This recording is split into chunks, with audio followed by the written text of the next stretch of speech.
Is going on, guys? D and Ed back at you guys with another Locked On Wizards podcast episode. We got to talk about the Wizards Jazz game, and we got to talk about Bradley Beal, who's been a hot target for criticism in the Wizards fan base, and I can't say I blame him. And we have the Wizards Nuggets preview coming to you, so let's get right into it, guys.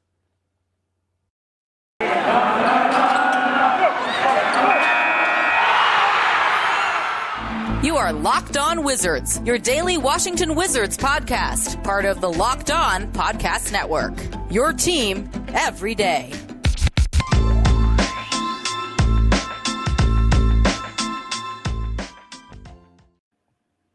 What is going on, guys? It is your boy D and Ed back at you guys with another Locked On Wizards episode. Today's episode is brought to you by PrizePicks. Check out prizepicks.com and use promo code NBA or go to your app store and download the app today. PrizePicks is daily fantasy made easy.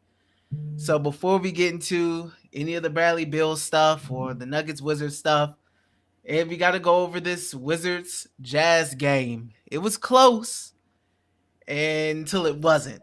That third quarter came around and reality set in quick about the different levels that these two teams are on and the trajectory levels that these two teams are on. What were your thoughts about this game, Matt? Yeah, it was rough. It was interesting because the first half, I want to say we were winning 53-51 at halftime. And it actually came out with some energy, some urgency. Gaff had the windmill dunk. We were getting to the basket. Hollow Neto, Corey Kispert hit 2 threes. Davis Bertans was hitting threes. I was like, okay, we're hitting some open threes. This should be a better night. We actually came up with some energy and some urgency. It didn't look like the Pistons game where we're down by 10 in the first half or the Cavaliers game where we're down by 20 in the first half. We actually came up with some life, and we were playing hard. But yeah, it hit that second half. That third quarter was the tail of the tape. It was the deciding factor in the game. Rudy Gobert, he got whatever he felt like getting in the paint. Same thing with Hassan Whiteside. Hassan Whiteside looked like the Miami Heat Hassan Whiteside, where he was getting, triple doubles with blocks and dunks and rebounds. I mean, he did whatever he felt like doing. We could not stop the pick and roll.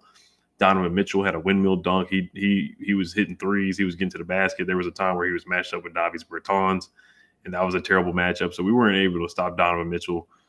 Mike Conley was able to get to the basket and score whenever he felt like doing it. So it was a tough game. That first half was just night and day from the second half. Bradley Beal continues with the turnovers. He had, let me look at how many turnovers Bradley Beal had on Saturday night. He had 6 turnovers, and this has been the tail of the tape for him. He's had a lot of turnovers this year. He's second in turnovers in the clutch. We didn't have a clutch moment this game because we just got blown out. But the pick and roll defense is a problem. That was our calling card in the first couple of games. We have not been able to stop the pick and roll. I thought Daniel Gafford should have got some more playing time. Montrezl Harrell. I love Trez. Trez was the heart and soul of the team. He's the reason why we started off 10-3, but you could just see the mismatch there with him and Gobert. Gobert is about 7'1", 7'2", and Trez is 6'7", so it's just tougher for him to stop guys like that. Then you have Hassan Whiteside coming off the bench, and he's 7 feet, 7'1", getting easy dunks too. So this was a game where I thought that Gafford should have got more playing time. Gafford had 14 points, 11 boards. He had a double-double, and he was playing well. Caldwell Pope, 0 points. We just could not have 0 points from him. He's a vital piece. Kyle Kuzma was out, but that's not an excuse. He's out with COVID due to COVID protocols. That was announced the day of the game. We don't know how long he's going to be out. But that's not an excuse, and Caldwell Pope, he had the Shaq in a full moment. So he just had an off night, hitting the ball off the backboard with the dunk or whatever happened right there. I don't know how that happened. And Bradley Beal said it himself. He said he's been the S word all year. He's been shiggity all year, and he's had a down year. He has not played up to the expectations of himself or, for a guy that, is looking at a contract of 5 years, $235 million, or 5 years, $242 million. He hasn't played up to that. He talks about, making an all-star game and making an all-NBA game. He gets upset when he doesn't get those accolades. And he's not playing at that level right now, the 2K rating or whatnot. He just has not played up to that level this year. So it's something's got to change with him. He's got to play better. He's the best player on the team. And we're going to go as far as Bradley Beal takes us, to be honest. We do have a better revamped roster than last year, but this team it's not going to go farther. It's not going to go as far as as he takes us. Denny, I thought he had some good moments. I think he still needs some more playing time. He got a start. He had 4.6 boards, and he had a really nice pass to Trez and an assist where he showed that he had the point guard Denny that we want to see. And West took him out of the game, so we still got to get some of these rotations down. But like I said, our defense has really regressed from before, and we need a spark. The only positive I really saw from Friday night was Isaiah Todd hitting 2 threes at the end of the game. That was probably the only positive that I saw. But the Jazz, they came in there and taught us a lesson. Donovan Mitchell, he looked like the guy who really deserved a max deal. And Bradley Beal it was another off night for him. 9 for 19 from the field and 6 turnovers. You're not going to win games like that. And this team, man, we got a little ways to go. And I know we're waiting on Rudy and Thomas Bryant to come back, but that's not going to save the day. So we're going through a rough patch right now. We got this West Coast road trip. It's not going to get any easier. So didn't like what I saw on Saturday or Friday night at all. Yeah, I mean, the first half, the only reason this game was close was because Raul Neto was playing out of his mind. Harold was playing like old Harold in that first half. Davis Bertans came in, had a good first half. Corey Kispert came in, had a good first half. The bench really came in and kept the team in it in that first half. And they came back, down to earth in that second half. And things corrected. And the Jazz took over in that second half. I mean, Caldwell Pope, you got to have more than 0 points, like you just said. Dunking the ball and getting blocked by the side of the backboard is crazy. I mean, it was all over Twitter. Daniel Gafford, I feel like he handled himself well out there, had a double-double. Denny, defensively, I feel like he had a nice block shot on Mike Conley, I believe, at one point. And I do like some of the confidence I like seeing from him as far as being a playmaker, trying to make plays off of the rebound, etc. But the backcourt, man, comes down to that. It comes down to the backcourt. If the Wizards are going to be a good basketball team this season, the backcourt has to be good. And the backcourt has not been good for a while now. Bradley Beal has struggled. Spencer Dinwiddie has struggled. Our starting backcourt is not giving the Wizards the production that the front office and fan base has expected them to give. It just hasn't been there. And it's going to get worse if they don't get better. You just brought up the road trip. I mean, if we getting these type of performances out of Bill and Spencer, and we're expecting Aaron Holiday and Raul Neto to save the day and hopefully be hot, I mean, Wizards may be looking 500 in the face real soon. But the turnovers, they had 12, but I felt like they turned the ball over a lot. It felt like more than 12. But you can't turn the ball over against teams like the Utah Jazz. They'll make you pay. They only shot 57% from the free throw line. They've been regressing for a while now from the free throw line. The three, they shot 32%. One of the things that the Jazz, that the Wizards were hopeful for, is that the Jazz only shot 33% from the three. I mean, they still put up 123 points, and they only shot 33% from three. Rudy Gobert, they couldn't do anything about him. The pick and roll defense was bad again. Hassan Whiteside, he was giving Montrezl Harrell the business, especially in that second half. I mean, it was tough. It was really tough, man. You just seen the two different levels and two different tiers that these two teams are on in that second half. I mean, the Wizards got a lot of work to do. A lot of work to do before they're sniffing anything around that tier that the Jazz is in, because they're on another level. And Donovan Mitchell looks like a max contract guy out there. Bradley Beal did it. And I mean, I honestly want to hop right into that. But before we get into talking about Bradley Beal and just the fan base's current criticism of him and reactions towards him, especially after the Jazz game, I will get right to that. But first, we do have a message from our friends over at DirecTV. Does this sound familiar? You've got one device that lets you catch the game live, another that lets you stream your favorite shows, you're watching sports highlights on your phone, and you've got your neighbor's best friends log in for the good stuff. Well, I want to tell you about a simple way to get all that entertainment you love without the hassle, and a great way to finally get your TV together is called DirecTV Stream, and it brings your live TV and on-demand favorites together like never before, so you can watch your favorite sports, movies, and shows all in one place. That means no more juggling remotes and no need to buy another device ever again. And the best part, there's no annual contract. So get rid of the clutter and the confusion and get your TV together with DirecTV Stream. You can learn more at directv.com. That's directv.com. Compatible device required. Content varies by package. I want to thank you guys once again for making Locked On Wizards your first listen each and every day. We are free and available on all platforms.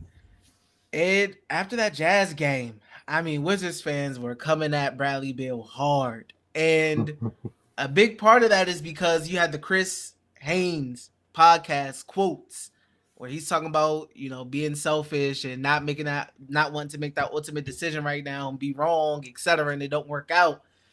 And meanwhile, he's playing terribly on the court for his standards. And I know a lot of people are trying to hold out for him, and it's like, maybe is it the COVID stuff? And there's other superstars in the league like AD or James Harden are struggling as well. I mean, this guy just averaged 30 points per game in back-to-back seasons. Maybe he turns it around, and then other people they're just fed up. They don't feel like he's the guy. They feel like he's not a max contract player.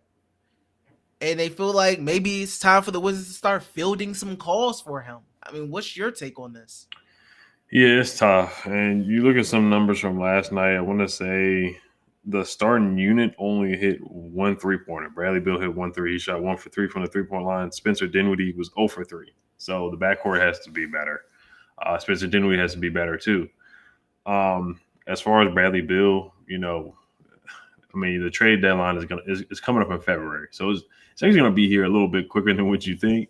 Like, it's usually during the All-Star game, like Valentine's Day. So I think everybody is just going to evaluate and see with everybody on this team, because the Wizards have probably really two options. It's either if things don't go well, if they don't pick it up by the trade deadline, and let's say we're like at 500 or one game below 500, then yeah, it might be time to start, evaluating the team and looking at some other options, and maybe taking some calls. If the Sixers, I don't know if the Sixers, I don't know how people feel about Ben Simmons, but that's just an example. If other teams are calling you, the Blazers, whoever, Dame Lillard or something like that, you might want to pick up the phone and just listen to what they have to say or what they're going to put on the table.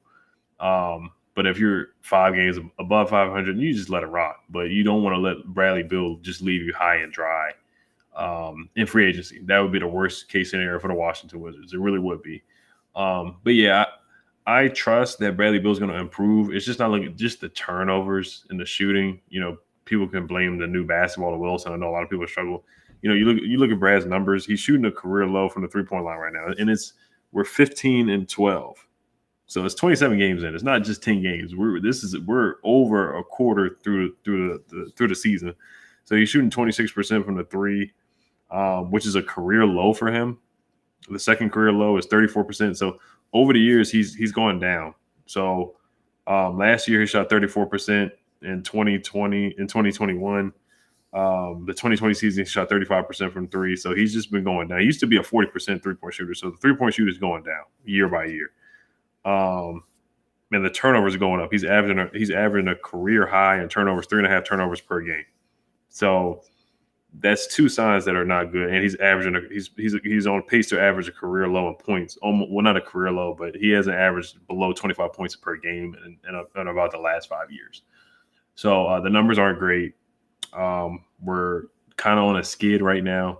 He's just not shooting the ball well. Especially in the clutch. It's repeated turnovers over and again. The backcourt against the Pistons, dribbling the ball off his foot. We're looking at it's almost like deja vu in different scenarios. So it is frustrating for the fans. It is frustrating for everybody. It's frustrating for himself. He just said he's been playing like some shiggity all year. which kind of is true. He's not playing well. Same thing with Dinwiddie. The backcourt is not being good at all. And, these guys wanted to play together. Bradley Beal recruited Spencer Dinwiddie, and it's not fitting. We had Chase Hughes on the show the other day, and he said Spencer Dinwiddie's not even a point guard. And that Wes Unseld Jr. said that Dinwiddie's not even a point guard. So that's alarming. That's a concern too. That's been a red flag too. So obviously the fit is not working at the moment. It looked like it worked a little bit in the beginning of the year, but that's not working. So, but I would tell Wizards fans, let's not panic. Let's see what happens by February 20th. I want to say that's probably what the trade deadline is going to be, the All-Star game. So let's wait and see. It's not looking too bright right now, but I know the interview definitely did rub some people the wrong way. It did. And, he said he wants to be selfish and not commit, but this team is going to ride on him. He's the best player on the team. This team goes as far as he takes them. If he's not playing good ball, we're not going to win games. It's not going to just be the Montrezl Harrell show that it was in the first 10 games of the year. It's not going to work like that. We're going to need Bradley Beal to go out there and average 25. It doesn't have to be 30, 40 like it was last year, like you said earlier, where, we didn't have a lot of talent as much as we have this year. But he's got to pick it up. He's got to play better. He knows that too. He's got to play better and be that vocal leader too. I know he's not known to be a vocal leader, but he's going to have to step up too. We see them complaining to the refs and stuff like that. You got to get back on defense.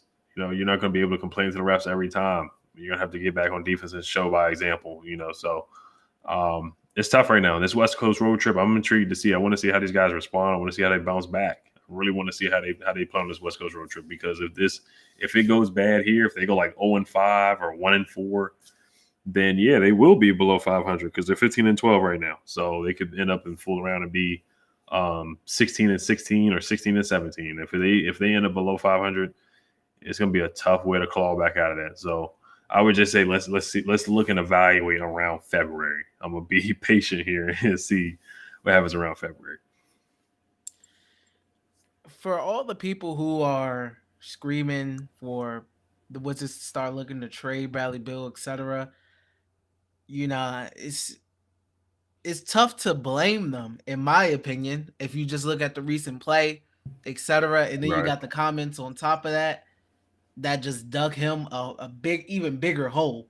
Because like I said, they recorded this around the time the Wizards were like just one of the hottest teams in the NBA. But even when they were, Bradley Beal wasn't playing that well still. And he even admitted that. And he's been admitting that this whole season. But actions speak louder than words. I believe that's the saying. And people want to see it on the court. The fans at this point are tired of seeing I'm playing like S-word. We need to stop turning the ball over, especially my ass. And then the next game, you turn the ball over late again. And you said I'm playing like garbage. And then the next game, you play bad again. And then people are tired of hearing the same stuff. People want to see the results. If you're supposed to be this max contract guy. And I tweeted this because this is how I feel like a lot of the fans feel. Bradley Beal, in a lot of people's eyes, hasn't surpassed John Wall on the court or in the Wizards fan base. And Bradley Beal has been handed a better front office than John Wall had during his time here with Tommy, etc. You can even say coaching right now with Wes. If you like Wes, prefer Wes over Scotty. And it's just fans don't think that Beal is that guy right now. And at Wall's peak, fans felt like John Wall was that guy. And I'm not saying John Wall was perfect. John Wall had his flaws. They didn't go to the conference finals, etc. with Wall. But still, fans felt like he was that guy. And he could take over a game and look unstoppable at periods of times. And fans don't feel like that about Bradley Beal right now. And he's looking at big money coming soon. And with him playing like this currently, it's a what have you done for me lately league. People don't care about 30-point per game seasons 2 seasons ago and last season. People want to see what you look like with a team they feel like is decent, fielding respectable veterans and players surrounding Beal finally, and he's playing bad. So they look at this and it's like you finally get teams that ain't Mo Wagner and Isak Bonga, and you laying eggs. and we're supposed to pay you all this money. So I completely understand where fans are coming from, and I completely understand where you're coming from, Ed, where you're like, it's just no way is this sharp of a drop off for a guy who's averaging 30 points. There's no way you don't get it back on track. I completely understand both sides of the spectrum. And I can agree with you. Let's see till February. Let's see what they looking like. If they don't get a commitment from Brad and he's playing, if he's still, maybe you do pick up the phone and start, making some calls. If Tommy not too emotionally invested into Bradley Beal right now. So I think the fans, man, have a right to be upset right now. I think they do. They expecting better of Brad, especially with the expectations of him getting this max contract. They expect a max contract player, period. And they expect a max contract player in clutch time. And what have we gotten? A guy who's stepping on the half court line against the Detroit Pistons. So, you know what I mean? It is in the Jazz game, Howell Neto was out playing Bradley Beal and Spencer Dinwiddie, at a certain point in that Jazz game, etc. He's supposed to be the guy. Donovan Mitchell was hooping, and Bradley Beal was floating out there, it looked like at times. So, and fans look at that and it's like, oh, this is supposed to be the max contract guy? So you can be like, oh, the fans just talking and all this, but they got a right to be upset, man, because you're supposed to be getting a max contract soon or offered one. You got to play like it. You ain't about to be you ain't on a rookie deal here. We talking about big money. So that's just my take on it. I definitely understand your take to it and respect that opinion as well. And on the waiting side, and I know that I expect him to get it together and waiting towards the trade deadline. Like I said, I understand the fans' perspective of it as well. You got any final thoughts on that, on the Bill conversation? Oh man, I feel like we could spend like 50 minutes on this, especially since you brought up John Wall too. With John Wall, I was thinking about this earlier today too, because I look at John Wall like a quarterback. Quarterbacks, they impact the game so much. I feel like Bradley Beal, sometimes he can have 30 points and not really dominate a game or impact a game, like where John, and it's different because they're different positions, but yeah, Brad, I don't see him as a number one option on the championship contender. And do you want to build a team around that? The answer really is no. I mean, you don't want to build a team around somebody who's a number two option. And I love Brad, but he's just not a number one. Kyrie Irving's not a number one. James Harden really isn't a number one because Kevin Durant's a number one option. There's a lot of guys who are number twos on a team. So it's tough. I mean, the contract is 5 years, $242 million. It's a lot of money, but like I said, I would see and evaluate around February. If it does not pick back up, it might be as early as January, to be honest. And when the trade deadline comes, that's when things heat up. That's when teams start making phone calls and different things. More teams are going to be like the Pacers. There's going to be more teams just like that. The Blazers, like I said, the Blazers might be on track because they got a losing record. And Dame might get fed up. Karl Towns just had an interview, press conference where he said he was fed up. Maybe they could add a star. Different things could happen. Maybe they could get another number two or another all-star around Bradley Beal and see what happens. So there's different scenarios that could happen. Maybe they could help Bradley Beal even more, or it would be time to just blow it up. So, but yeah, Bradley Beal's not playing good ball right now. He knows it, and he's got to play better. So, I mean, fans, social media, whoever, they're justified to feel the way they are because this team can be better. We've seen them play better. The 10-3 start, I don't think it was a fluke. I think if they do get back to that ball and Spencer Dinwiddie starts playing like he did in the first 10 games, because the Spencer Dinwiddie we're seeing right now, either this guy is injured or he's lost confidence. I can't explain it because he doesn't even want to go into the paint. He just wants to shoot either a floater or just shoot a three and settle right now. So that's really hurting the team right now. But as far as Bradley Beal as an individual, he's just got to cut down on the turnovers.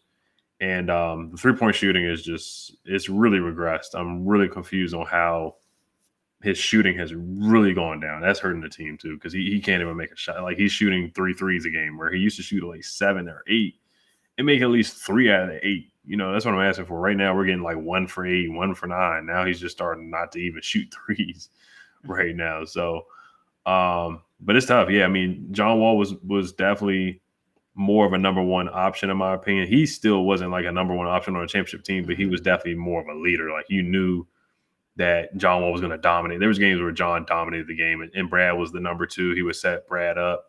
And right now, Brad, he's just not a number one option. He's not a guy that you pick for a championship contender or even a deep playoff run right now. He's just not showing that. So, like I said, we could go on and on about it. But before we get into talking about this Nuggets game coming up and what we want to see on the West Coast road trip, we got a quick word from Built Bar. Cookies and cream is my favorite flavor. I usually put them in the microwave or I'll put them in the fridge. It helps them taste. It just gives them a little pizzazz to the flavor. This holiday season, grab the protein bar that tastes like a candy bar or even better than a candy bar.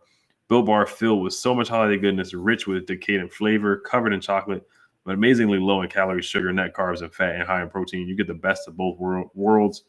Delicious and healthy. So many flavors you'll have a hard time choosing. We have raspberry or mint brownie, cherry or double chocolate, cookies and cream or peanut butter brownie.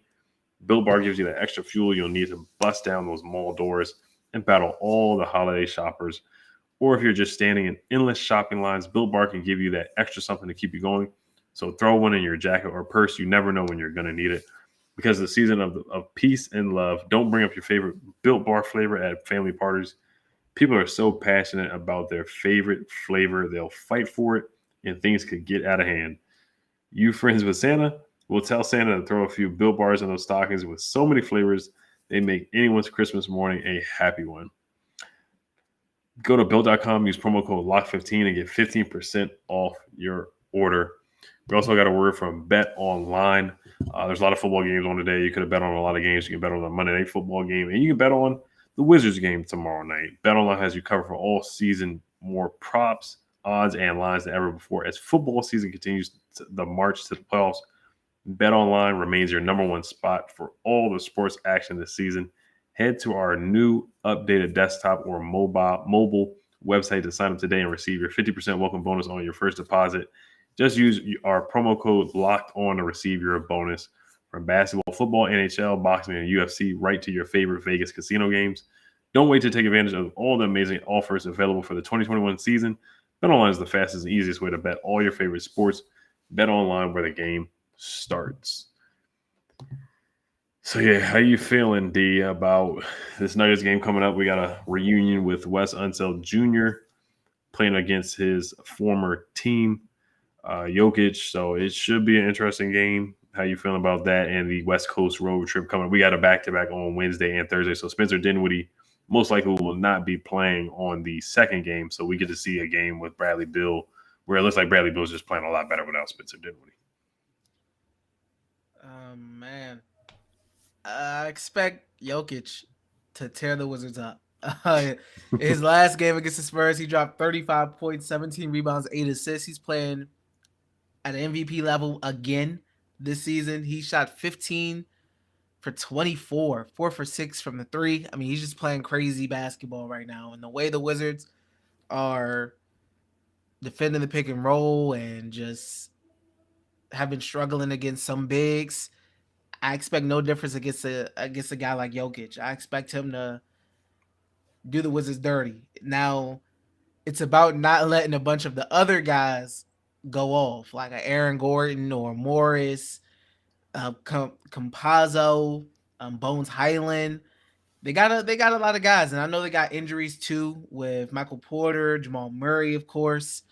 But it's gonna be tough, man. They can do it. The Wizards can win. They can win, but it's gonna be tough, man. I'm expecting Kyle Kuzma to be out. I'm pretty sure because I think he has to miss like 10 days or something like that. So I don't know when he will come back. He may miss the whole road trip, but yeah, it's going to be tough. If the Wizards continue to struggle to guard the paint, their chances of winning this game are going to drop drastically because as you've seen with the Jazz game, the Jazz shot low 30% from 3, but they shot pretty well from the field. They shot let me see. They shot 52% from the field. So if you're giving up over 50% from the field, even if a team is struggling to shoot the 3 ball, it's going to be tough because they're getting a lot of middies, a lot of dunks, a lot of layups. It is not a lot of resistance down low. So if they can't defend the paint, it could get ugly. Obviously, you want to defend the 3-point line. Keep the turnovers low. Try to keep the turnovers low. Try to win the rebound battle. It's going to be tough, man. They can do it, but it's going to be tough. They got to play a really good game. Yeah, you hit the nail on the head. Rudy Gobert was 9 for 10 from the field, and Hassan Whiteside was 8 for 9. So they only missed 2 shots. I mean, all the shots were probably dunks and layups. The Nuggets are kind of weird. They're 13-13. So you look at their record; they're right at 500. They lost to the Magic the other day too. So the Magic are one of the bottom teams in the league. So they've kind of had it's inconsistent basketball. Of course, they got a lot of injuries. Michael Porter Jr. is out. Jamal Murray is out for the year. So they're a little undermanned. But Jokic is Jokic. He's an MVP type player or MVP caliber player. Like you said, 35-17. They're gonna have the work cut out for him. For us, Aaron Gordon is super athletic. They don't have much guard play. Campazzo is very scrappy, but Bones Highland, he's a really good rookie too. You brought him up. Marcus Howard shot the ball well against the Spurs, so it's gonna be tough. We're gonna have to play a lot better on the pick and roll and watch the pick and pop too, because Jokic can shoot 3. So Gafford's gonna have to step out.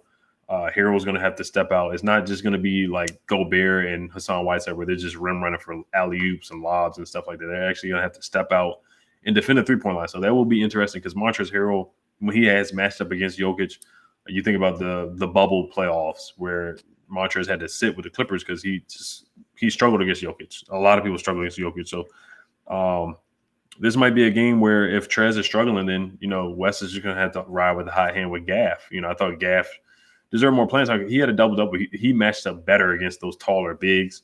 So we'll see how he matches up against Jokic tomorrow night. But from a guard standpoint, I don't see anybody on the court that can guard Bradley Beal. I don't on the Nuggets. I really don't. Monte Morris, no disrespect to him, no disrespect to Bones Highland and guys like Campazzo and stuff like that. But this is a game where Bradley Beal needs to dominate. This could be a bounce-back game for him. Like I said, I'm looking at their guards, and I just don't see anybody that can stop this guy. So he needs to play like the Bradley Beal that we know. It doesn't have to be a bunch of threes, but if he can get to the cup and hit that mid-range game, a lot of his shots were short against the Jazz as well. So we're going to be missing Kuz. That is true. We're going to be missing him, but there's still no excuse to lose by 20 points and 30 points like we've been. It's just inexcusable. We've been getting blown out by teams. We really have. It hasn't even – the only competitive game we had in the last 5 games was really the Pistons game. And the Cavs blew us out. The Jazz blew us out. And some other teams blew us out. I can't remember which teams. But I got a weird feeling. I actually got a weird feeling we're going to win this game. I really do. And I'm not confident saying it, but I just like the matchups. And we're playing at 9 o'clock. So this West Coast road trip, guys, we're going to be staying up late and trying to make these recaps because these games are going to be at 10 o'clock at night. So it's going to be a tough West Coast road trip coming up. But, yeah, those are my keys are just rebounding, defending the pick and roll, playing defense. We got to hit some open shots. And Bradley Beal's got to be Bradley Beal. I want to see Spencer Dinwiddie. Please be aggressive. Please get to the basket. That's what I'm asking from Dinwiddie. I want to see the Dinwiddie that we saw when he doesn't play with Bradley Beal. That's what I'm asking for. Man, and I would say you saying the Wizards getting a win, I would say that can count as a bold prediction right there. As your bold prediction, them getting a win in Denver. I agree with you, man. Bradley Beal has to step up. The backcourt in general has to step up. They got to play better if the Wizards want a chance on this road trip. Period. The backcourt has to show up. It's as simple as that. It's tough to make a bold prediction, man, because I'd say my bold prediction. I'll go with yours, man. I'd say they win. I'd say they get a win. They find a way to come out of Denver with a win and get in the W column. Yeah. So I think that's a good way to end it right there. We went a little bit on the Bradley Beal stuff because we could have went on that all day, guys. But once again, guys, thank you for making Locked On Wizards your first listen each and every day. We are free and available on all platforms. Now for your second listen, Locked On Bets, your daily one-stop shop for all your gambling needs. Locked On Bets, hosted by your boy Q, with expert analysis and insight from Lee Sterling. Well, guys, hopefully after this Nuggets game, we'll be coming at you guys with a dub. We can only hope. Yes, sir. Thank you guys for watching. Make sure you guys subscribe, and then we're going to be doing a mailbag on Tuesday. So please comment down your questions below or on Twitter or wherever you guys want to leave some comments. You guys have a good one. Hell to the Wizards.